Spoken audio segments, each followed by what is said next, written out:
ఎవరైనా అంటే మీ పక్క చుట్టుపక్కల ఉన్న వాళ్ళు ఎవరైనా మీకు సహాయం చేయడానికి వచ్చిరా ఈ విషయం తెలిసాక? ఫోన్ ద్వారా అయితే చేసిండు కానీ ఇట్లా ఎదురుకైతే రాలేదమ్మా ఇంతవరకు, ఎవరు రాలేదు. ఆ డబ్బులు ఎలా కట్టారు అసలు? ఆ డబ్బులు ఎలా కట్టినంటే ఈయన పని చేసి ఆయన ఓనర్ ఉన్నాడు కదా, ఆయన ఫోన్ చేసిండు. అప్పుడు ఆయన కొడతానే ఉన్నాడు, నేను ఫోన్ చేస్తూనే ఉన్నాడు. అవును చూసిన వీడియోలో. ఆయన తీసుకెళ్లి డబ్బులు ఇచ్చేసిండు. ఆయన కూడా నాకు ఫోన్ చేసిండు, అమ్మ ఇట్లా అయిందమ్మా, ఇట్లా పైసలు ఇవ్వాలి కదా వానికి, వాడు ఆటో ఆపేసిండు అమ్మ అంటే, సరే అన్న నీ దగ్గర ఉంటే పోయి ఇచ్చేసి ఈయన పని చేస్తాడు కదా, అందులోకి వెళ్ళి పైసలు తీసుకొని పట్టుకొని అని చెప్పిన నేను. సరే అమ్మ అని చెప్పేసి ఆయన వెళ్ళిపోయిండు, పైసలు ఇచ్చేసిండు, వచ్చిండ్రు వాళ్ళు. కానీ అన్న కూడా చెప్పలేడు కొట్టిండ్రని, ఈయన కూడా చెప్పలేడు నాకు కొట్టిందని. చెప్తే ఇన్ని రోజుల వరకు నేను ఎందుకు ఊరుకుంటా చెప్పు? ఆ రోజే నేను కేసు వేసేదాన్ని, లేదా మన ఇంటికి పోయి అని అడిగేదాన్ని, నిలదీసేదాన్ని. ఇంతవరకు కంటిన్యూ అసలు నిద్ర వస్తలేదు తెలుసా, అసలు కడుపుకు అన్నం కూడా పోతలేదు. అసలు ఎట్లుంటున్నా నా ఇంట్లో నాకే తెలుసు. దెబ్బలు ఏమైనా తగిలినాయి? దెబ్బలు తగినాయి. స్నానింగ్ తీసుకొని వచ్చిండ్రు ఆ రోజు, స్కానింగ్ గట్టిగా తగిలినాయి దెబ్బలు. లోపల కనిపిస్తున్నాయి చూడండి, మీకే తెలుస్తుంది. వాడిని మాత్రం వదిలిపెట్టదు మేడం, వానికి శిక్ష పడాలి, వానికి బయటికి రావద్దు వాడు. ఖచ్చితంగా అండి, పోలీసులు తీసుకెళ్లారంటే శిక్ష పడుతుంది, అట్లా ఏం లేదు. అంటే అన్న మీకు ఈ పెయిన్స్ ఏమైనా వస్తున్నాయా ఇప్పుడు? నొప్పులు ఏమైనా వస్తున్నాయి? వాటర్ బాటిల్ ఎత్తుకొని పైకి ఎక్కేటప్పుడు ఇక్కడ వస్తున్నది మేడం. ఓకే, ఇప్పటికి నొప్పి ఉన్నది ఇక్కడ. తన్నిందా? అది తన్నిన దెబ్బ గుద్దింది. ఓకే, ఇక్కడైనా గుద్ది, ఇక్కడ మోకాలతో తన్నింది. కాదన్న అసలు మరీ దారుణం. నేను ఇప్పటికీ ఆలోచిస్తున్నా, మైండ్ పని చేసి అంత కొడుతుంటే కూడా అసలు అక్కడ పక్కన ఎవరు లేరు ఆ గేట్ దగ్గర, అక్కడ ఆపే వాళ్ళు అసలు గేట్ పెట్టేసిండు. ఎవరు చెప్పడానికి పోయినా కూడా కట్టె లేపి ఇట్లా కొడుతున్నాడు వాళ్ళకు. కొట్టిండా మిమ్మల్ని? ఆ కట్టె స్టేషన్లు ఉంది ఇప్పటికి. మొన్న నేను వెళ్ళినప్పుడు చూపించిన నాకు సార్ వాళ్ళు కట్టె స్టేషన్ ఉంది. దాంతో ఎన్ని దెబ్బలు కొట్టిండు? బాగానే కొట్టిండా? అసలు ఎంతసేపు ఇదంతా? ఇప్పుడు 4 నిమిషాలు 5 నిమిషాలు ఉంది కదా వీడియో, నార్మల్ గా అర్ధ గంట 40 నిమిషాలు కొడుతూనే ఉన్నాడా మిమ్మల్ని? దారుణం అసలు. సార్ వాళ్ళని ఆ వీడియో చూసి సార్ వాళ్ళే కేసు వేయించిందంటే ఈయనతో పిలిపించి, వాళ్ళు కూడా పాపం మంచిగానే యాక్షన్ తీసుకున్నారు. వాళ్ళు కూడా వాళ్ళు నాకు పిలిపించి కూడా నాకు మాట్లాడిండ్రు, నువ్వేం భయపడకమ్మా, నువ్వేం టెన్షన్ పడకమ్మా, మేము చూసుకుంటాం, మీరేం భయపడకండి, స్వేచ్ఛగా ఉండండి, పిల్లల్ని స్కూల్ కూడా పంపించండి అని వాళ్ళు కూడా మంచిగానే చెప్పారు. కానీ వాళ్ళు ఎంత చెప్పినా మా భయం మాకు ఉంటుంది కదా.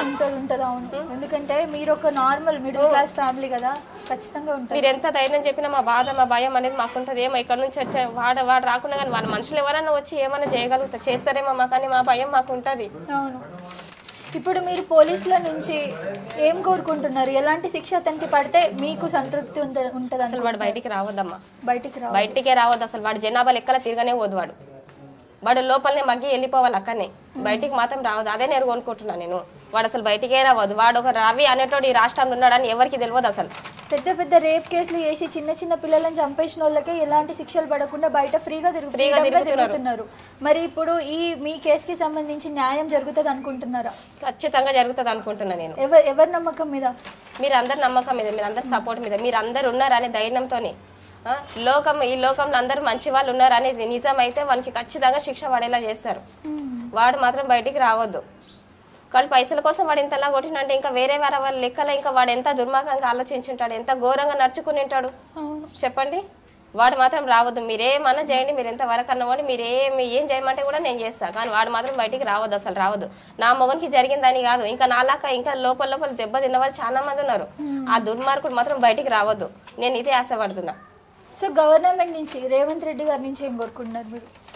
అన్న వాళ్ళని అయితే మేము ఏం కోరుకుంటున్నామంటే, అన్న స్పందించాలి దీన్ని చూసి, రేవంత్ రెడ్డి అన్న ఈ వీడియోని చూసి స్పందించాలి, వానికి శిక్ష విధించాలి.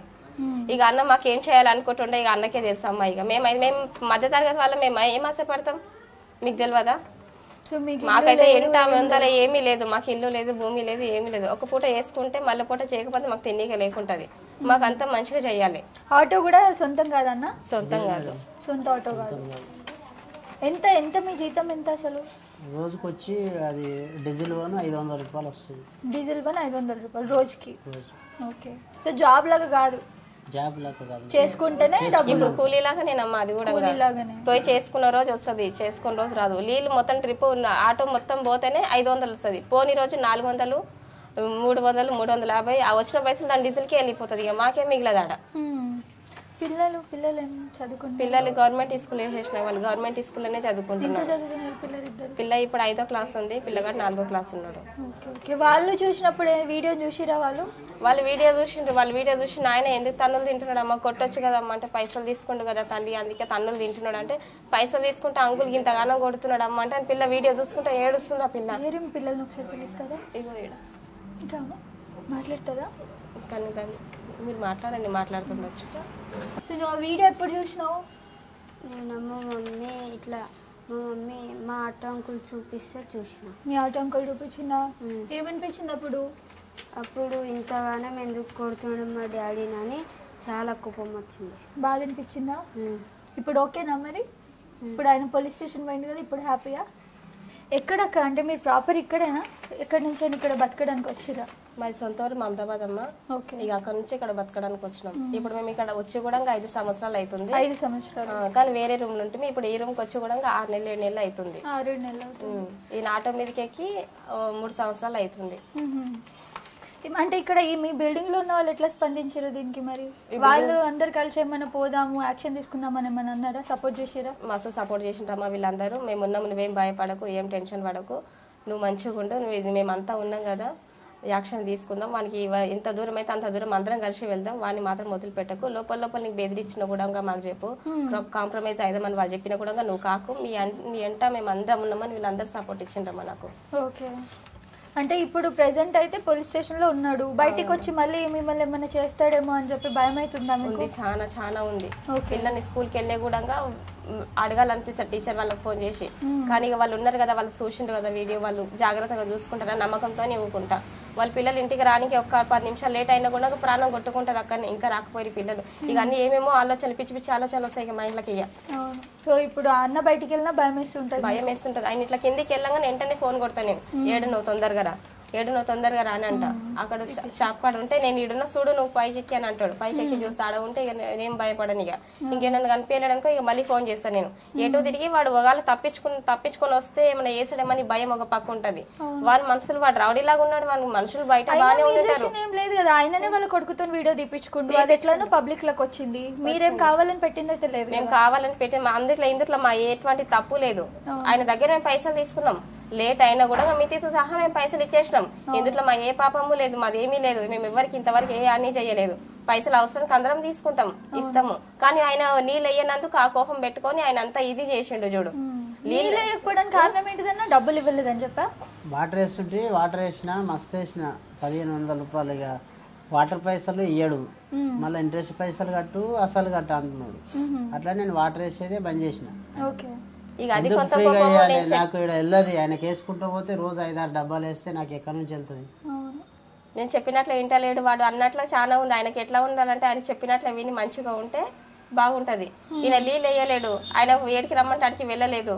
అందుట్లోనే ఆయన ఇట్లా తాగేసి ఇట్లా కొట్టిండు. కానీ చాలా అన్యాయం చూడు తల్లి, ఇట్లా కొట్టడం ఇది పద్ధతి కానే కాదు. పైసలు ఇవ్వకుండా ఎక్కడన్నా దెంక పోతే పైసలు ఇయ్యని పోండ్రా అంటే ఆ పని చెయ్యాలి. నీకు పైసలు మిత్తితో సహా ఇయ్యంగా కూడా కొట్టాల్సిన అవసరం ఏంది? నువ్వు అన్ని దెబ్బలల్లో తాకరం జగలు తగ్గితే ఆయనకి ఏమన్నా నా పరిస్థితి ఏంది? చూస్తుంటేనే మాకే చాలా బాధ అనిపించింది. నువ్వు 1 కోటి రూపాయలు ఇచ్చినా కూడా నువ్వు ప్రాణం పోసేయగలుగుతావా? నువ్వు ఎన్ని కోట్లు పెట్టి నా భర్త ప్రాణం తెచ్చేయగలుగుతావు? నువ్వు పెద్ద మనిషి అయితే నీ ఇంటికి ఉండొచ్చు, నీ వాళ్ళకు ఉండొచ్చు, కానీ మాకైతే కాదు కదా. అన్న కూడా ఒక మాట చెప్పుంటే అయిపోయేదేమో మీకు, కానీ చెప్పలేదు ఆయన. అసలు ఒక్క మాట బీ చెప్పలేదు. చెప్పింటే ఇంతవరకు వచ్చేదాన్ని రానిచ్చేదానే కాకుండా నేను ఏమన్నా చేసేదాన్ని, ఎట్లన్నా చేసేదాన్ని, ఏడికెళ్ళన్నా పైసలు తెచ్చి ఇచ్చేదాన్ని. ఇంతమంది ఉన్నారు, తలా ఒక్కొక్కరి దగ్గర 100 రూపాయలు భిక్షాటన వేసి నాకు రాకుండా 5,000 రూపాయలు తీసుకుపోయి ఇచ్చేసేదాన్ని. నేను నా భర్తని విడిపించుకునేదాన్ని. ఒక అవకాశం ఇవ్వాల్సింది ఆయన నాకు. అమ్మ నీ మగని ఇక్కడ కూర్చోబెడితే తెచ్చి వచ్చి పైసలు కట్టి తీసుకోపో అని చెప్పేది. 2 రోజులు అయినా సరే అడుక్కొని తీసుకుపోయి పైసలు తెచ్చి ఇచ్చి ఆయన నా భర్తను తెచ్చుకుంటుంటే నేను అట్లా కొట్టాల్సిన అవసరం ఏముంది చెప్పు? సబ్స్క్రైబ్ చేయండి. Please like, share and subscribe to Top Telugu TV. Top Telugu TV.